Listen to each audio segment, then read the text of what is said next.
এই রজবের চাঁদে নবী যখন মৌলা পাকের দিদার করে দুনিয়ার জমিনে নামলেন, সবাই ওয়াজ করি গেল নবী বুরাক দিয়া রফ দিয়া ফিরাইলো কি দিয়া, এই কথা কেউ কয় না। সবাই ওয়াজ করি নবীর গায়ে মুবারকের মধ্যে জান্নাতি জামা মুবারক পরাইয়া নিয়ে গেছে।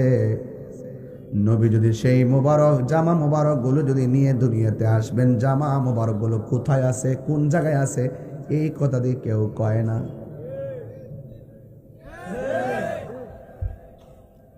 আমার নবী দুনিয়াতে নামার পরে এই রজবের চাঁদে কদম মুবারক জমিনে লাগানোর পর নবীর কপাল মুবারক থেকে এক ফোঁটা ঘাম মুবারক ঝরছে।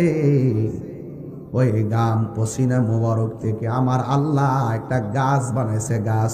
ওই গাছের নাম হলো গোলাপ গাছ, ফুলটাই হলো গোলাপ ফুল। কথা কোন ঠিক কিনা?